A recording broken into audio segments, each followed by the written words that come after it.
Today on Hell Fortress Cathedral Midnight, I am so very happy to be talking to Massimo Usai from Confrontational, the gothic synth rock powerhouse from Italy.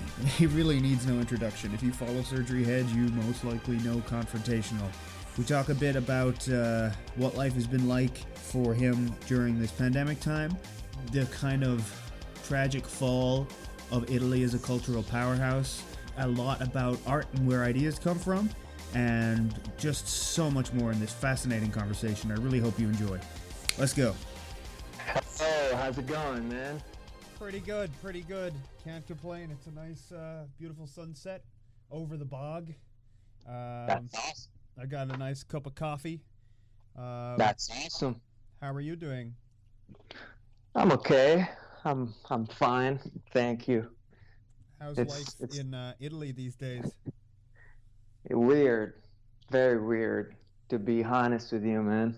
It's been a weird couple of. It's been a rough year, to be honest with you. I'm sorry to hear that. Yeah, I mean, the news around the first, 6 to 8 months of the pandemic was incredibly bleak, incredibly grim. Italy was hit very, very hard. We never get news from Italy over here. How is it? How's it going over there? Is it things coming back together? Are you getting vaccines, or are you under lockdown? What's up? Yeah, it's all over the place, man. It has been hit pretty hard, Italy, that is. Um, when the whole thing started out, it was like late February last year, Hmm. and it freaked me out on a whole different number of levels because, you know, it's gonna sound crazy, but I have to come clean with you. I had some sort of I don't know what kind of a moment it was, but it was around late 2019, December, and actually on the very day of New Year's Eve, December 31st, I had some sort of uh, I kind of want to describe it like a manic episode of some sorts. I was under the impression I was severely depressed, and I had some kind of a moment where it was like I kind of had this realization that I felt that 2020 was going to be apocalyptic. I'm not kidding you. And so when news started to come up about the virus, I got really freaked out. And when everything broke, I had a nervous breakdown That sounds for sure. terrifying. That sounds Yeah. like I think that is an aspect of the human experience that people try and brush under the rug. Sometimes you just see shit coming. You don't know why, you don't know how, but Yeah. sometimes you just see shit coming. And when sometimes it's a delightful moment, and other times, Yes. unfortunately, like in your case, it is it Horrible could moment. very much break your mind.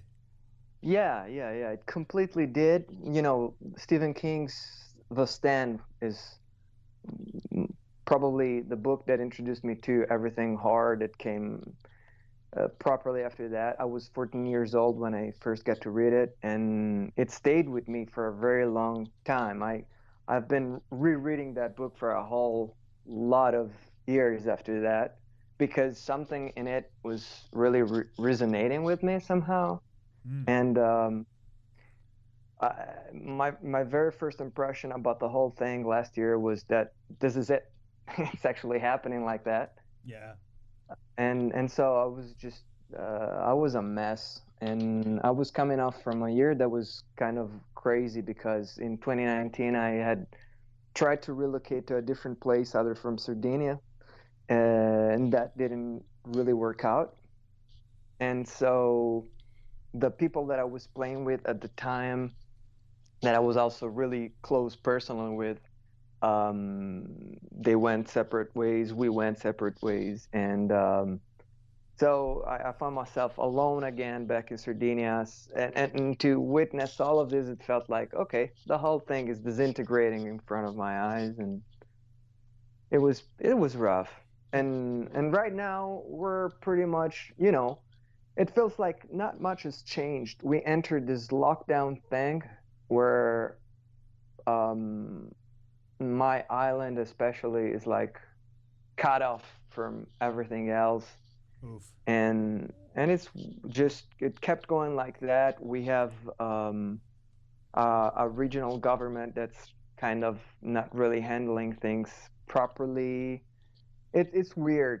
It's weird. I could go on and on about the pandemic thing, but kind of kind of bothers me, you know. Yeah, it is. It is bothersome, and more than that, it's so crushingly boring, right? It's just there's no release. You can't go hang out with friends. You can't. It's just this grind that just won't seem to stop. Well, I certainly hope that you can get your vaccination soon, and you can. I haven't gotten mine, but my parents have started getting it. That's My cool, man. grandmother's gotten it, so that's taken a lot of anxiety off of me.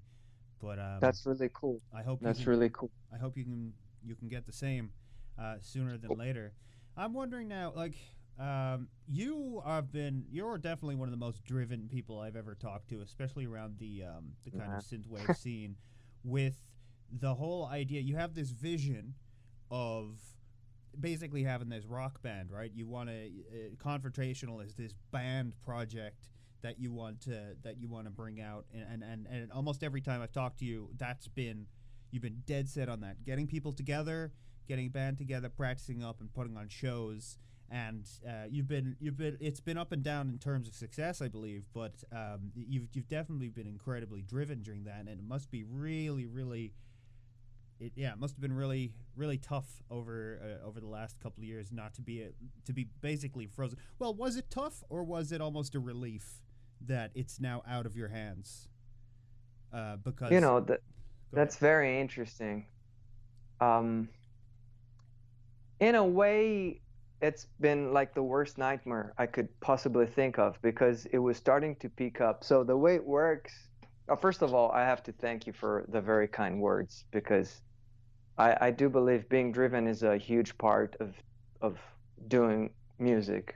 You can't do this unless you're very driven. And uh, basically, it's been it's been my whole musical experience has been like this, where I'm extremely active in the songwriting process, and to me, it's like writing a story. And so much like a script from a movie, when I sit down and work on the music, I go at it alone because that's how, I don't know, I guess that's the way I'm programmed. And but it's just like you said, my actual dream is to put together this lineup where we can we can work on this together and bring it on the road. That's been my dream my whole life, actually. You do But seem it's to hard. have a strong sense of collaboration. You have many collaborations on all your albums. It seems to be something that really inspires you. That process. The most amazing thing to me is when things click, and especially in the case of the collaborations, I reached out to people that really inspired me to start doing music by myself. Um, all the people that I tried to get involved with, they gave me something through music. So uh, reaching out to them was like taking this chance and see what's going to happen. And the very first person to tell me yes, let's do this was actually Cody Carpenter, um, which is this whole thing is like he made it happen this way because he gave me the courage to go out and write these emails to people that wouldn't know anything about me in most cases, Yeah. and describe this and send this song and see what would happen. So it's how I kind of feel music should happen, that like you have your own voice and I have mine, and see what happens if we put them together. And So you were working with Cody as far back as on A Dance of Shadows, which I believe was your first LP, right? yes, So 2015. that was uh, that must have been especially exciting because you're maybe someone who hasn't followed the kind of timeline of your career could think, oh yeah, Confrontational got his Dance of Shadows dropped on new retro wave. It's not that much of a hop and a jump to go from being featured on new retro wave to hitting up Cody Carpenter for collabs and stuff. But like you did that just after Done With You, Yeah. which is great. Like by no means is it. Don't think that I'm implying that it's sort of a low quality thing, but it was like an indie EP that you dropped and it came out. Um, yeah, so that must have been very exciting because not only is there the John Carpenter connection, obviously, but he is a very, very accomplished jazz musician, and having one of those guys in your corner, whoo boy, anything's possible there. Yeah, I mean, I've been a John Carpenter fan my whole life. When I found out about him, that he was this director, that he also scored his own movies, and everything sounded so coherent with, the images and the music and this vision that was really outstanding to me. And when I found out that he did it all by himself, it was like I was 14 years old. I started out by being into George Romero. Basically, that's how, the whole timeline is like I grew up on this Italian comic thing called Dylan Dog. Oh, I'm not I love sure. Dylan Dog.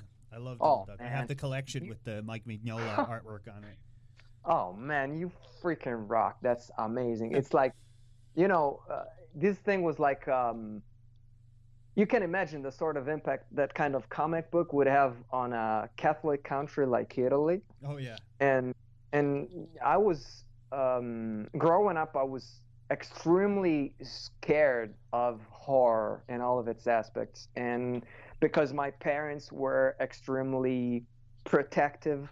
I'm an only child, and they were always kind of concerned about my overactive imagination. So up until when I was like 9, it was very, very scary for me to just. It was fascinating. I had this incredible attraction to the horror Mm-hmm. universe, but I was just frightened. That's very And relatable. I was largely the same. I was scared of the dark. right, I'd be scared of like scarier Simpsons episodes. You know what I mean? I was very that's easily frightened. I can relate to that. And it's like I guess it has to do with how the your imagination works. Mm. Because like they, it's like an input that you can bring up to tenfold or whatever up in your mind, and that was the scary thing for me. The dark too, Yeah. everything could be in the dark. So Yeah, it is. It is one of the scariest things to this day, in my opinion, is how your imagination can turn against you, and it's almost sometimes like it's being cruel to you and trying to torture you. Sometimes, like I remember, when I was a kid, I used to like lie in bed. And I had an awful phobia of snails for some reason, but I couldn't stop imagining them. Like I'd be lying in the dark and just vividly imagining them and seeing them in front of my face until I ended up like crying and calling for my parents. And it's like, why? Why was my mind doing that to me? that's a very good question. And slugs, is that the thing that came to your Yeah, mind? slugs and snails. They were my big phobias when I was a child for some reason.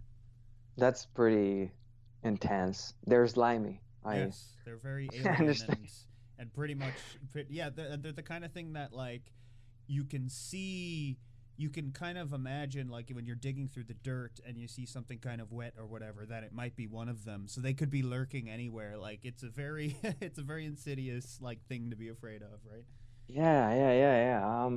The mind does its thing. Like Stephen King, who's the guy that totally came out after Dylan Dog to me. Like reading Dylan through Dylan Dog, I came to know about all these different, horror figures like Stephen King, of course, and then Romero and Carpenter. They were name dropped throughout the comic book series, Yeah. and so that's how I got curious. And King, he's like The Stand was actually the first I got from him, 1996. I was 14 years old then, and these classmates of mine gave me this as a birthday for my 14th birthday, and it was like, okay, it's a book, it's not like a movie, but reading through that, I that was like crossing the Rubicon for me. After that, I was like, this is what I want to know more of, because it spoke to me. And King used to say, the mind is a monkey. It can turn against you. It can give you the worst kind of experiences, but at the same time, it's also our most precious ally. So it's interesting how the mind works, really. Yeah, it's also interesting. It's interesting to me that Dylan Dog had all these horror references in it, and I find that Italy was way ahead of the curve when it came to like self-referential horror with like Dylan Dog, demons, and have you seen? You ever see Graveyard Disturbance? I'm It's not sure. I think it's a Lamberto Bava film, and it's about a bunch of teens who find a pub in a graveyard, almost like in a folk tale, and Wow. they're challenged by the barkeep to descend into these catacombs, and if they can spend the night in the catacombs, they win a pot of gold. But all the kids are like always like, oh, it's just like we're in a horror movie. It was almost like a precursor to Scream. I just find it Wow. interesting how I don't know, like Italy was on like the cutting edge of like cinematic like visual style and horror and self-referential horror and stuff like that, and then just kind of stopped. Do you think that was an economic thing or? Okay, okay. Yeah. First of all, you picked up on something that's outstanding. I didn't know about that flick, especially, but Lamberto Bava, his is one of a kind. He's actually the son of Mario Bava, Yeah. and he also did this movie with Sabrina Salerno in 1987 that's called Delirium. The Italian title is totally different. It's like Le Foto di Gioia, and that movie was probably one of the very first things that I remember. It came out the same year as Boys, Boys, Boys. So Sabrina was like exploding into the scene. And that movie also has this kind of walking this thin, fine line between self referential. It's like, I think Italian cinema always has this thing about, or maybe just the way Italian people used to do stuff, looking inward and try and see what the reaction is, and also um, around the 70s there was this incredibly stressful time full of political pressure, and we had a string of terrorist attacks, and the whole social environment was kind of fracturing. There was a lot of social upheaval, and it's interesting the way you mentioned you feel like pretty much that's gone away, because that's kind of true. The last Italian genre film that I saw Hmm. um, was one I was very excited about because I'm like, yeah, baby, Italy's back. Was called The Arrival of Wang, which is about an alien that arrives in Rome and they're like interrogating him, and it was really good up until the very end where it becomes kind of a fascist pro-torture message, Oh. because the whole point of the movie is they're spending their time like saying, is this alien, there's this kind of like horrible fascist guy who's like, we need to torture him, and these other people who are like, no, no, no, what if he's telling the truth? And then it ends with them kind of like giving him the benefit of the doubt, and then aliens show up and kill everybody. So it was a very obvious kind of reactionary xenophobic film, and that. Okay, so this is something that's very, very intriguing to me. So um, there's this thing that happened to Italy, and its name is Silvio Berlusconi. I don't want to go overly political, because this last year it's really did a number on me in this regard. But I have to tell you, man, that guy kind of changed how Italy is. It started. He was this guy that was involved in real estate in the 80s, kind of with a shady past and stuff. And basically, he's the guy that created private television in Italy. And he had his hands on a number of projects. This guy had a knack for making money real quick. And the way he came up with TV concepts, they radically altered the Italian mindset. He could sense that the way the quick way to ingrain his message was to make it palatable for the average TV consumer, and so what he did basically, he had these shows where women were almost naked going on, and he had this he really crammed together this thing where it's like it was it was hard, man. It's kind of like the whole thing that shaped how a lot of Italians still think in terms of sex and women exploitation. It's kind of messed up, but it goes on to this day. And this guy eventually went on to become, prime minister. And Wow.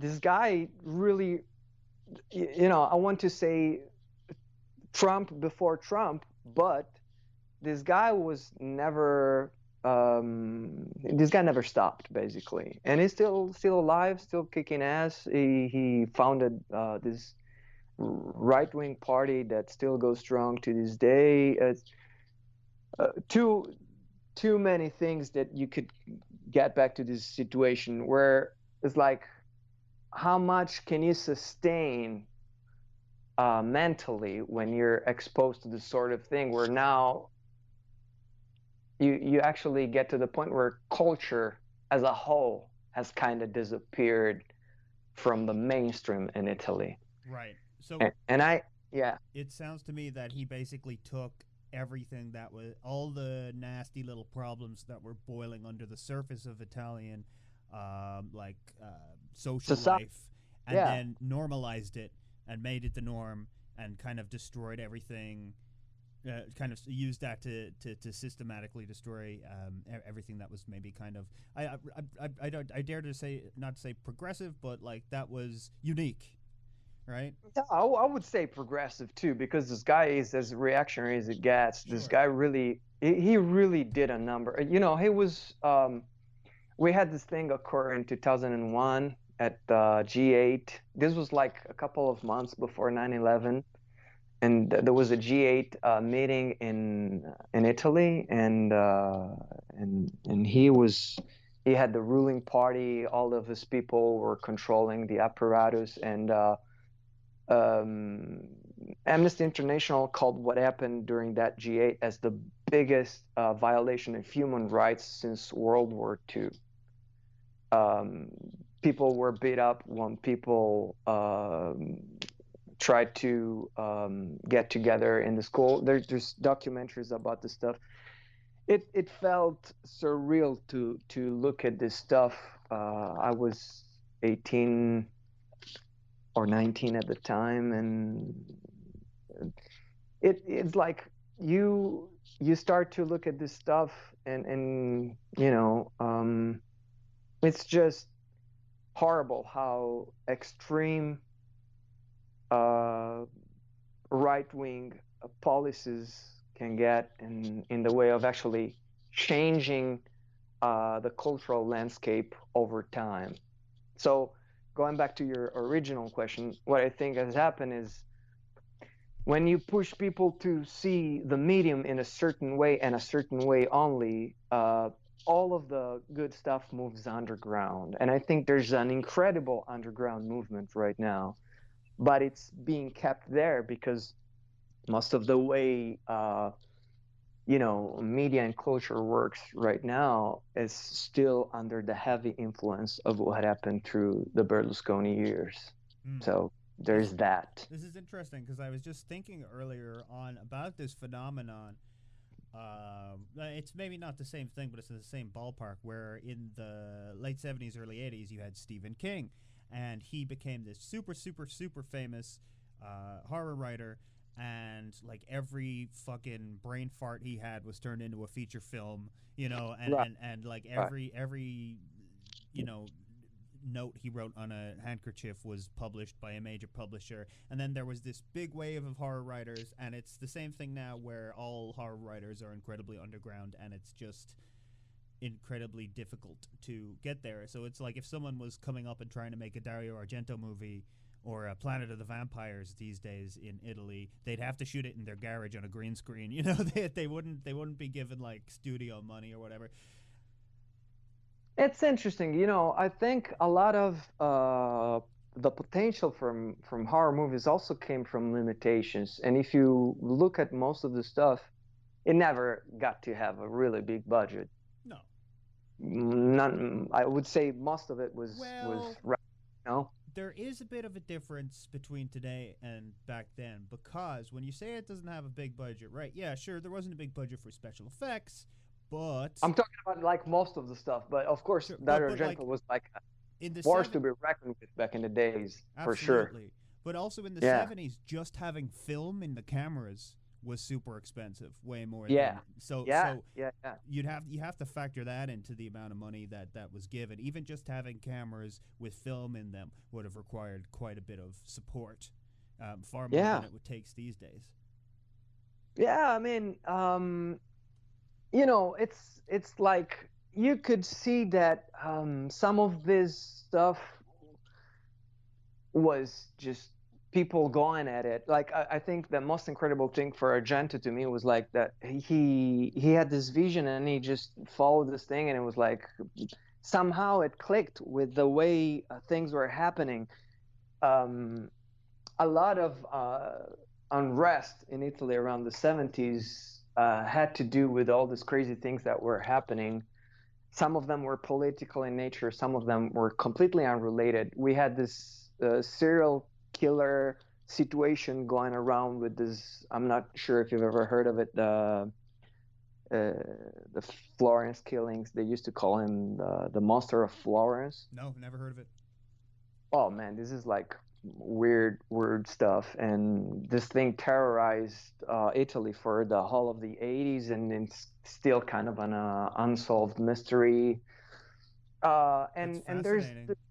it's really messed up how if you look at the amount of crazy killings that happen in Italy and how a lot of those are kind of still unsolved, and there's this correlation with people, in a way, it really does make me think a lot of what's happening right now in a lot of way because I was just talking about this stuff with a dear friend. What happens when you put a lot of people into this lockdown situation where everything is forbidden? You're gonna have some extreme types, people that are attracted to you know, what can't be done, transgression, this whole thing. And there's I can feel, I can see, I can read it in the news that there's a whole new wave of this kind of terrifying situation that's kind of happening again. It doesn't, not a day goes by where there's no um there's some really crazy stuff going on in the news. A lot of people killing their parents and assaults on women, women getting killed, women getting raped. It feels like in a way there's, I don't know if it's because of this or whatever it is, but it feels like some sort of a 70s uh, remake of some sorts in Hmm. terms of how you know I do think there is a significant difference now, though. I certainly think that a lot of people's mental problems have been exacerbated by lockdown, but I also have. I'm like obviously I have friends and family that have gone through some really awful stuff over the last little while, of that kind of thing. Really sorry to hear that, man. Yeah, it's fucked up. Life is pretty bad for a lot of people out there. But I think that there is almost a turning point going on where you've got lots of people saying no more. You've got a lot more working class people suing powerful people. You've got a lot more people pursuing criminals rather than just giving up. I don't mean like in a vigilante way. I mean in a legal and justice system kind of way. Yes, You got yes, Derek Chauvin going to jail. You've got protesters looting and burning. Like, I don't know. Like, a lot of people don't see that as a good thing. But when people are looting and burning stuff from big corporations who are stealing people and grinding them into the dust, I think right. that is a similar sign of this. So yeah, things are really fucked up. There are a lot of evil people out there, um, raised by this kind of society that the Berlusconis or whatever his name is. I'm sorry, Yeah, yeah, uh, yeah, yeah, yeah, yeah. You got it. created. But I feel like we are in kind of and I always, when I say stuff like this, I always feel very like, oh, easy for you to say, right? Sitting in your computer talking on a fucking podcast, right? But I feel like we are in an age where more people are actively resisting and actively like I think yeah, I think there is a push and pull here, but we certainly are living in dark and violent times. That is for sure. I do want to pivot though. I like no fucking. I'm not like, oh, maybe we should change the subject. Everything's getting a bit dark, right? But because I like this stuff. I like this is what my fucking podcast's all about, right? We're not just talking about like, oh, what synths do you use, right? But I do. We only have a limited amount of time, and I do want to talk a bit more about confrontational. First of all, I Right want on. to say Sabrina, fucking great. All of Me, great song. I fucking love that whole Italo disco pop stuff. You do know her, huh? Yeah, All of me, well, I great already know song. that. I already know that one song. I didn't know that she had more stuff. I'm excited to listen to more of it though. But I love this. All of me loves all of you. Great song. Um, Yeah, man. but I you were like that one. you were saying actually before we pivot away, I actually have a great segue to talk about your stuff. Right. Uh, Go. so I think it was really interesting that you were saying that Dario Argento came up in a time of social unrest and serial killings because he started off trying to make like socially conscious comedies and ended up making movies about serial killers, which like is a was all part of his singular vision. And another Italian artist I know who has a very singular vision is Massimo Usai from Confrontational, because I was listening to Done With You today for the first time in quite a while, and it is so noticeable that like a lot of artists when you listen to their early stuff, it's them kind of feeling it out. It's not really kind of what they end up making, what they end up falling into a groove with making. But like with Done With You, that's confrontational. Like that is the complete sound. Like I'm not saying that your sound hasn't progressed or anything like that, but like the vision is there. It is exactly the same vibe and blend of genres that you're still making to this day. Although Black Glasses and Temptation, which you came out last year, is a lot more aggressive. And I tell you, I love those songs, especially Temptation. Nice. Fucking awesome. Nice. But Nice. Thank you. yeah, really good. Looking forward to whatever you come out with next for sure. But yeah, like so this kind of strange blend of genres. You've got kind of the post rock sound. I'm not a big fan of post rock. I think it's very boring.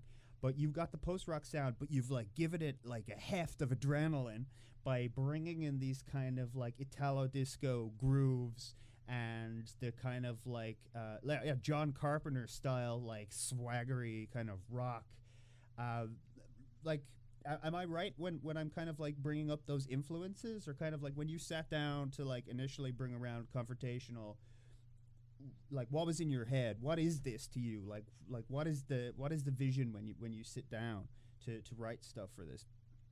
So, I started out in 2014 writing stuff exclusively for Confrontational, and I sort of had this four artists that were very important to me, and it was Johnny Marr, you know, Uh, ex I don't. Smiths.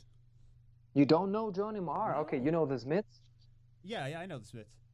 Okay, I pretty much didn't know anything about the Smiths other than they were this indie cult rock thing, but I was not really familiar growing up. And then in 2014, I came across Johnny Marr's second solo album. There was this song called Easy Money. I didn't know about it. I actually didn't know what it was looking like. So this guy popped up and the song starts and I'm like blown away. This guy totally made me fall in love with guitar again. It was like it's my main instrument, but for a very long time, the more time you spend with something, uh, the more you get familiar with it. So in a kind of a counterintuitive way, you kind of don't see the potential of what you're putting your hands on. So listening to his stuff was mind blowing to me, and I started to discover about him, and he wrote everything in this meets all the music, not the lyrics, and so for me that was like that was incredible. That was something that I'll never forget. 2014, Easy Money from Johnny Marr really changed my life, and then there's the Sisters of Mercy. Oh yeah. Okay. And they really, I found out about them a lot earlier. It was I think 1998 or something, or 1999. There was this Halloween special broadcast here from a local TV, some kind of an underground thing where they had a number of videos from back in the day, and that's how I discovered No Time to Cry, and ever since, blown away. Andrew Aldrich, amazing songwriter, amazing lyricist. That's super to me. And then John Carpenter, of course, Oh yeah. because that's how I kind of picked it up. Mm. And then Placebo. So Ah. Oh, I didn't make that connection, but now that you mention it, the kind of compositions, the way the songs fall together, yeah, I could feel that for sure. I love Placebo. They have been very important to me growing up. I follow them since 1997. Brian, he's a really cool guy to me, and just this way of not being afraid. Yeah, if you think about it, all of these people, they're not afraid of doing their own thing, Yeah. and they're not afraid of breaking boundaries in a way that's subtle, not overtly, yeah, I'm gonna do my own thing and I'm gonna bring my sound. You know, it's So funny. there's, It's funny. yeah. I was just thinking today when I was listening to I'm not sure which song it was, but I did notice that you bring kind of if you don't mind me saying kind of almost an androgynous quality to the vocal melodies. Like you're not afraid to kind of like you're not putting yourself in like the man rock singer box, right?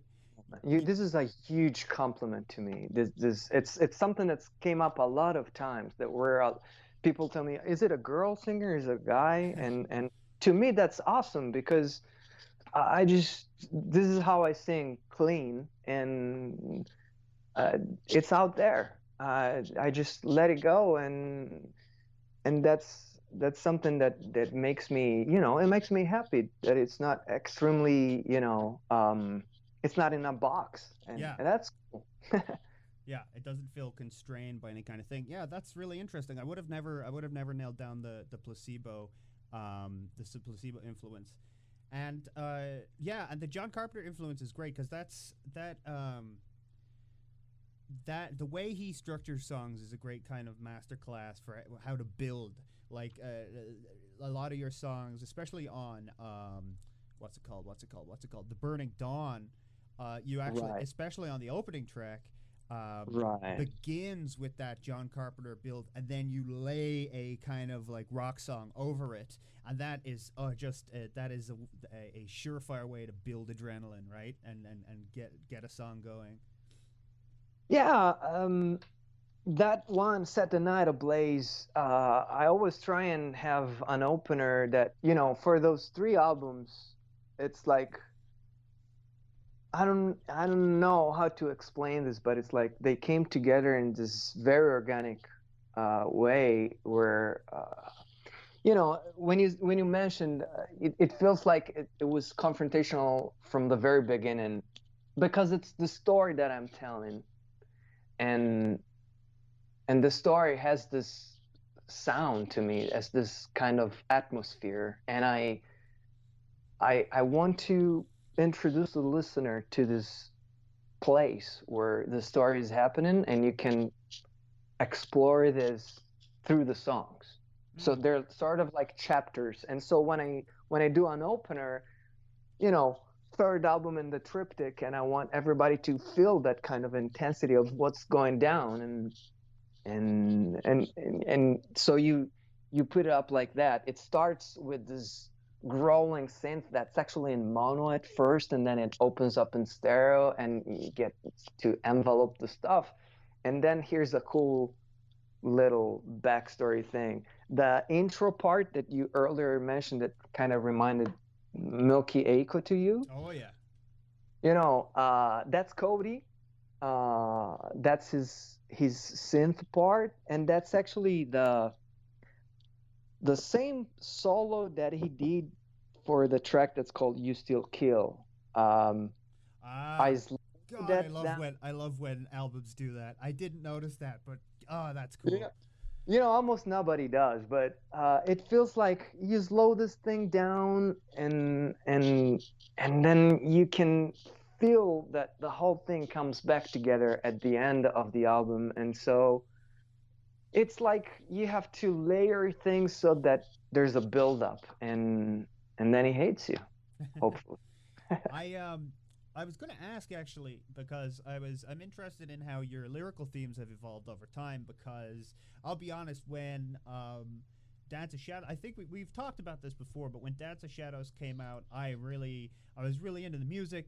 I was really into the vocals, but over the whole course of the album, I was just like, all these songs are about like broken hearts and like Mm, pining over lost love and stuff like that. And that wasn't really my vibe. mm. And I was like, is this all that? Is this what this band is like for the whole? But then as you moved on, the next album was a lot more about self-reliance and getting aware of the world around you and making a stand for something you believe in. That was Kingdom of Yeah. Night. And then Yes. the Burning of Dawn, you just twisted into this like vampire epic. So I'm wondering, my question was going to be, um, well, I was initially going to ask you, was the Burning Dawn like a straight up concept album? But now I'm wondering, it were they all concept albums? Was like Dance of Shadows like does that like tell a story? Like you just said that they do that it's a triptych, but that was Yeah. something I'm really interested in. Like what's going on there? What story is being told? And even is this a story that you're consciously telling in a we have characters, we have a thing, or is it more abstract?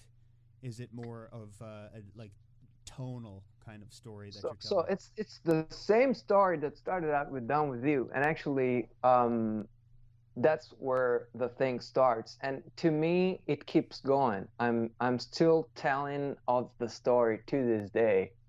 And those three albums, they form this triptych. Like I would define it an organic way because it was very spontaneous. I didn't sit down and put it like it's gonna be this in 2015. No, I just made it happen. But I knew that it had to be this arc, especially in those three. There's a beginning and an end to what's happening. And it's interesting that you point out about the unrequited love kind of thing. Yeah. I would say it's it's it's a big part of it, but I don't approach it from solely that point of view. It's like it's music that's trying to describe how I see how dark life can be. Yeah, And like I was actually re-listening to it today, and I was like, "Oh, I kind of misinterpreted this, right?" Because when it first came out, I was a lot younger. I had a lot less life experience, and I was a lot more like twitchy and like, "Ugh," a lot more egotistical. So anything that was like, oh, this is miserable shit, you know what I mean? But now when I'm revisiting it, and I have seen how dark and bleak life can be, and how important it is to be able to freely articulate despair, and these things, and explore it. I was like, oh, okay, I need to reappraise this thing. So I do find it interesting that you bring that up. Sorry, go on ahead. No. I love hearing from you, from your point of view, because it's a very personal thing. And when I do it, I just have to listen to what's there. I always I have to tell you, a very big influence to me was Tommy Victor from Prong, this band that I used to really like. He's the guitar player and singer for that band, and I looked up to him a lot. And he gave me this advice. You should check out this book by Julia Cameron. This book is called The Artist's Way. Um, this reading through this thing, um, it totally made me realize that in order to do the thing you do, you just have to let your own self express whatever it wants to without getting in the way.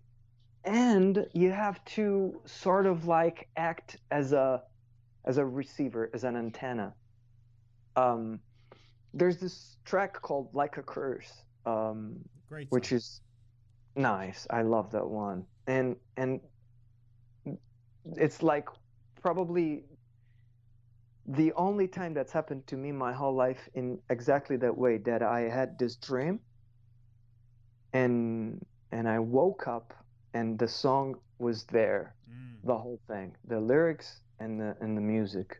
All I had to do was to sit down and take it out, but the song was already there. So what I really, I know it can sound corny as hell, and I still stand to it. Still stand by it. It's like I kind of found these things.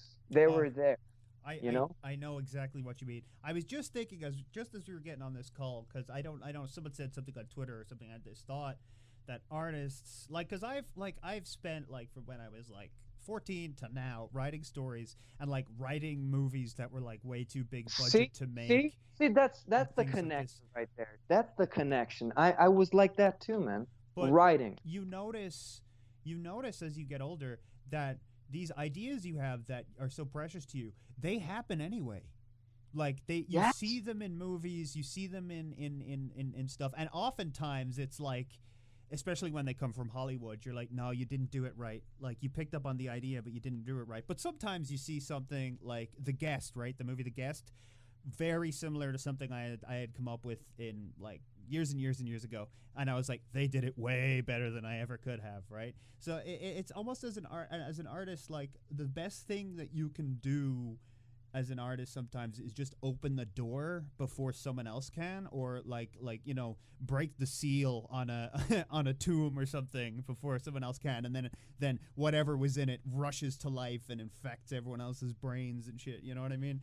I definitely really believe that ideas definitely are some kind of extant thing out there, and people pick them up rather than, like It's like like a zeitgeist sort of thing. yeah.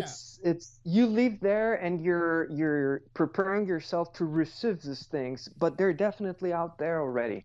And and it's like you if you're intent in what you're doing, you sort of absorb it and put it out.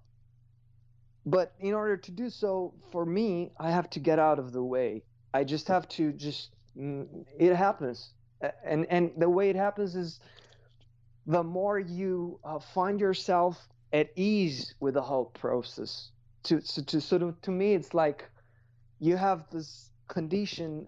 2015 was especially kind of like exemplar to me because I had my studio redone and I put all my stuff there, so that it was very comfortable to me, and I was sticking to this routine where I would just go there every day, and I wasn't sure what's going to happen, but I just put myself there, and that's how you pick stuff up. Yeah. And I have to tell you, not wanting to be freaky in any sort of way, but the zone, the place where I live in here in Sardinia, definitely had a huge influence on the stuff I do. Yeah. Um, it's this area. It's called Tuvigedo, and it's like a hill where there was a huge necropolis all over the area, where this kind of religious related things going back to thousands of years. This whole area has been like that, and I could make a point here to kind of cross relate that to Splatterhouse in a way, because from my house, I can see this part of the hill where there was this house, this abandoned house, that's sitting atop this hill that's been abandoned for a very long time. uh, That was actually an old church, uh, that's and awesome. and and some people came, and then they some very rich people came, and they got this place, and they started mining in this area to pick up um, this material from the rocks. But in order to do so, they destroyed all these tombs. Oh. And the area has this really kind of weird vibe. Mm. And this is where I grew up. So I totally, my studio isn't on this hill. And so yeah, I don't want to sound that corny, but you're there and you pick these influences up. I mean, I know exactly what you're talking about, man. I live in the Irish countryside. There are standing stones and ancient tombs like a 20-minute drive from me, and I check out those places all the time. And like, I live in areas where beautiful ancient woodland has been torn down and replaced with, commercial forestry where nothing can really live or grow properly. And Right. yeah, I totally understand what it's like to live in a place that's angry somehow. It's ancient too, and you breathe this thing, and I have to tell, it's shaped me. The whole environment in a way shapes you, and the music that comes with it. And to me, a lot of this has to do with how it works. In the artwork for all the albums, I've used a lot of actual pictures that I took of my hometown and of these Oh, places. And okay. That's deep lore. I like that. it's like I'm paying tribute to this thing.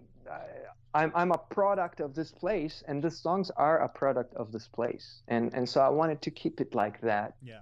In Kingdom of Night, if you look at the inner stuff, there's this.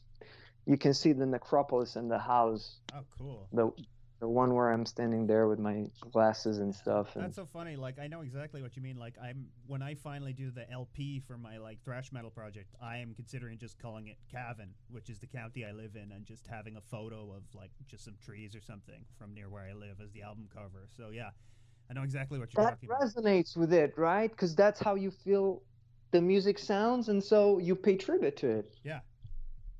That's perfect.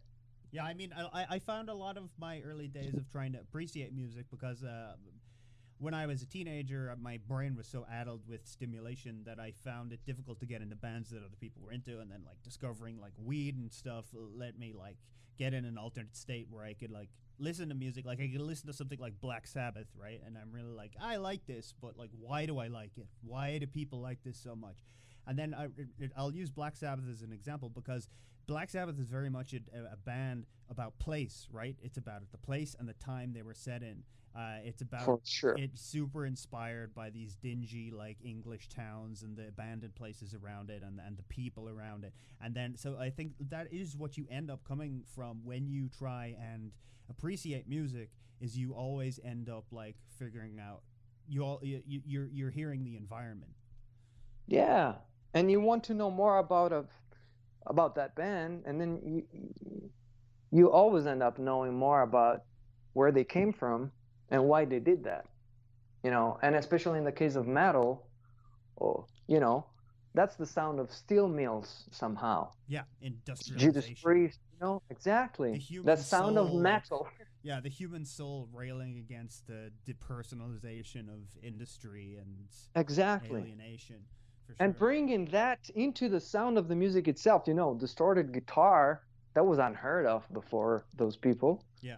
And it really affected, you go from them to something that's, as thrash metal did, uh, definitely a close relationship with this depersonalization thing and mechanization of everything. So it goes hand in hand.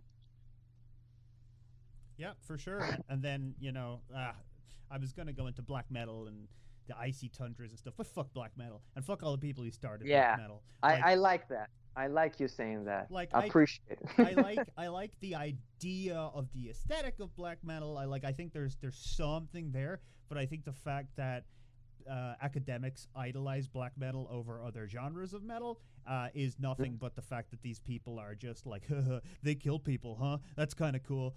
There must be some deep reason behind that, and it's literally just over intellectualized edgelordism. Fuck that shit. I couldn't agree with you more. I was always more of a death guy. I never got into black metal myself.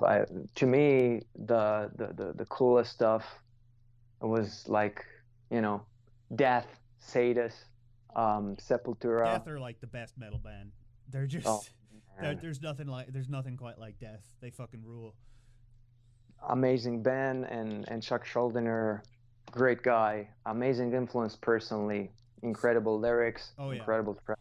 Something I noticed when I was going through my like big like listen to nothing but Death phase is that Death's lyrics, like obviously past the Scream Bloody Gore era, is he takes. I felt like what he was doing was taking his personal experience and then abstracting them, so he's cutting to the core of the universality behind it, so that like anyone from like a Bay Area a stoner to like a African warlord could listen to a song by Chuck Schuldiner, right, and would be able to relate to it because he's like cutting to the core of of these like deep psychological and existential things. And in a way, that would be what a philosopher would do. Yeah, And I couldn't agree more with you because that's exactly how I feel. The most universal things that we can all relate to. That's how you do a song. You speak from personal experience, but if you do it the proper way, it resonates. yeah. And that's hugely influential to me. Absolutely. So we're kind of running out of time at the moment, but before we go, I'd love to know what you're working on at the moment, if anything. Like that last EP was super interesting, and I'm interested to find out kind of where you're sitting right now and your inspirations and like what you're grooving on. So I have a whole album done, a new album. It's ready, and I've been trying to figure out what's the best thing to do at this point because the drummer that I've been playing with, he's from Spain, Juan, and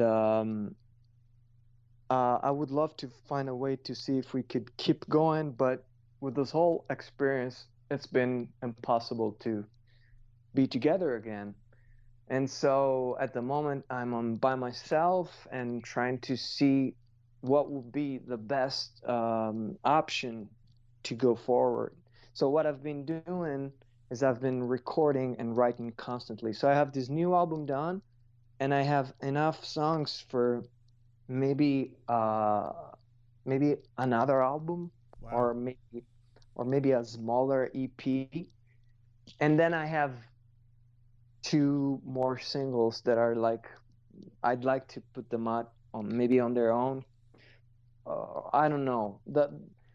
I have to tell you that it's been messy because I've been dealing with consequences from what happened last year to this day in a way, and I've been confused as to how to release the stuff. But there have been some label offers that I'm pondering, Be careful. and yes, I know. Trust me, it's been, we had a very huge disappointment with the way the last album got out because I trusted this one person with this label that I won't name. We had this deal that we're gonna do the physical stuff, and then they did, but this guy basically disappeared. So I've been dealing with a lot of people writing to me. So I ordered the album from these guys, and then I received nothing and all this stuff. Yeah.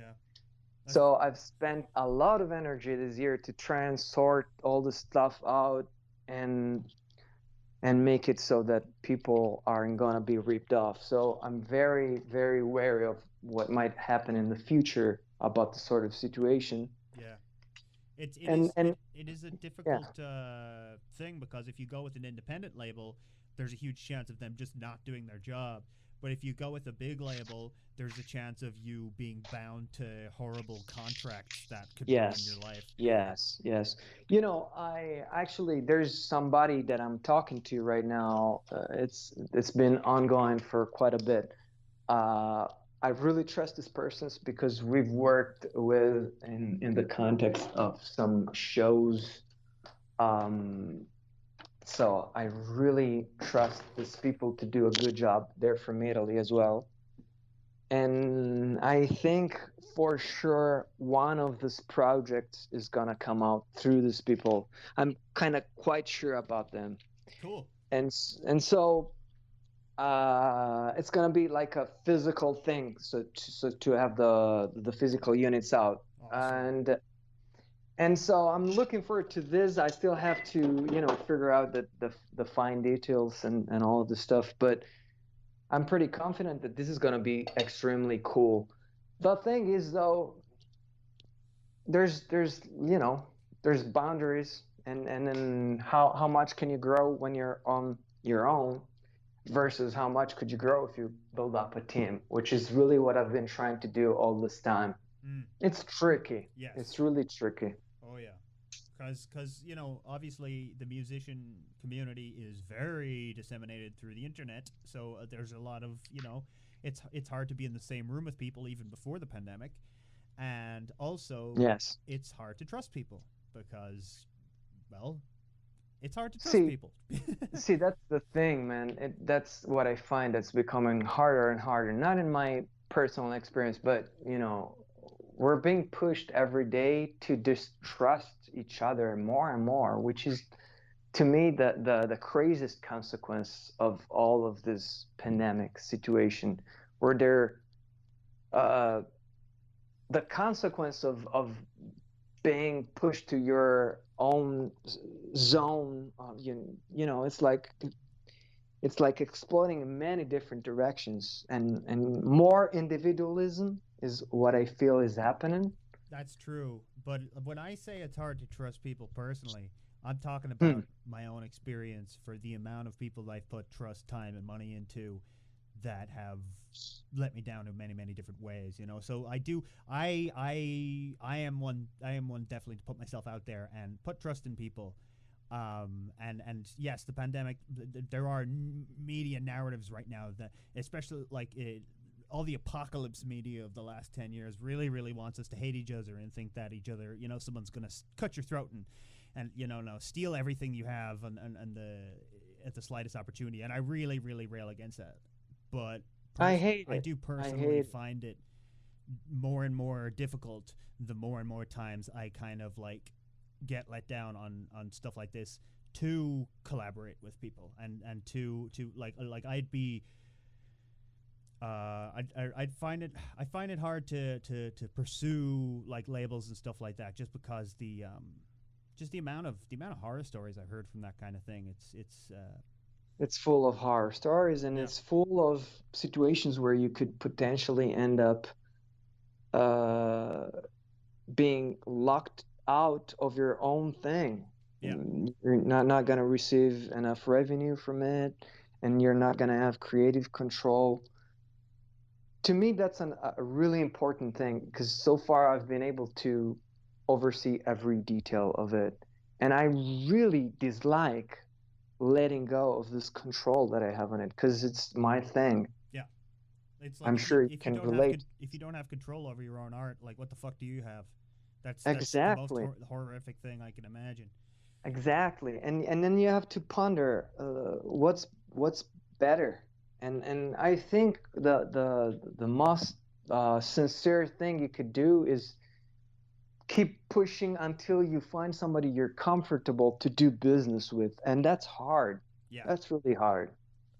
But at the same time, I still feel that collaboration is like the stepping stone for all of music to actually, you know, reach more and more ears.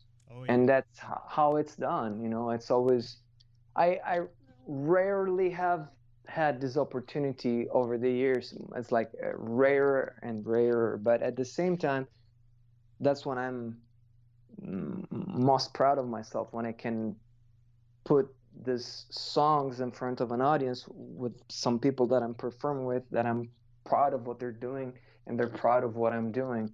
And that's when everybody's having a good time. That I think that's how listeners can feel the sort of situation where you're presenting the whole thing, Yeah. and it goes back to the people and goes back to you. It's like it's interesting the way it works. It's always a great experience. Like my favorite thing about when I used to be in bands was when I'd write a riff and everyone would like it, and then someone else would write a riff and we'd all like it. We'd all be playing each other's stuff and being like, "Hey, here's that riff that guy wrote. Hey, here's the riff that I wrote," and it's just this soup of like, fun feeding into fun. You know what I mean? Everybody's really happy with each other and stuff like that. So yeah, that is definitely something. Like it is really, and it is like I wish you the best of luck pursuing that, because it is an incredibly difficult thing to get a hold on of. Thank you so much, and of course I wish the same to you, man. Thanks so much. Well, I think this is a good place to leave it. It was so great to get to talk to you. Absolutely the same, and thank you for your time and this invitation. Really appreciate it. Sure, you should do it again sometime. Absolutely, absolutely.